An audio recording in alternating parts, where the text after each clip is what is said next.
Finally, my vegan chicken recipe. Let's go.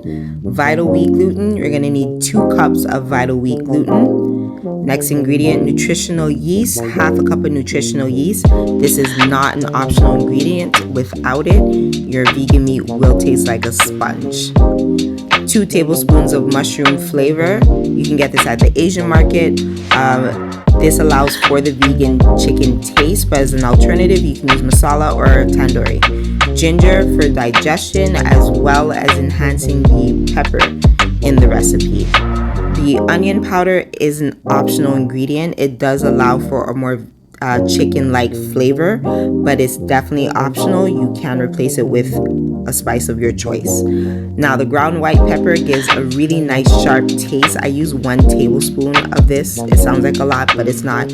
As an alternative, you can use freshly cracked black pepper or 1 teaspoon of cayenne pepper. Sage gives a very smoky taste, but as an alternative, you can use dried cilantro.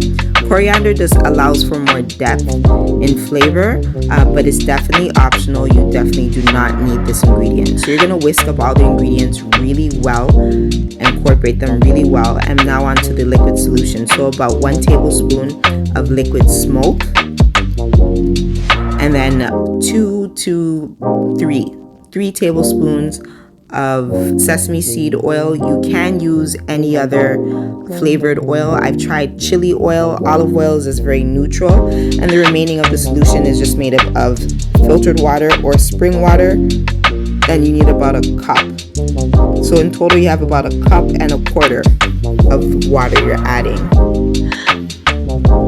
and you may not use the whole liquid solution depending on how you mix the dough, but work it up into a big ball and then knead it for 5 minutes. The longer you knead the dough, the more of the texture we're looking for that you'll accomplish. So the long strands, this is the texture that you're looking for. You want to ensure that the vital wheat gluten has had time to work up, so you get these long strands. This is what we're looking for. So we're going to break up the pieces into quarter inch thick nuggets. Again, this is a fried chicken vegan recipe, but you can add it to stews or soups. If you don't cook it all the way, you can add it to a stew or to a soup where the vegan meat will complete its cooking process for you to consume it.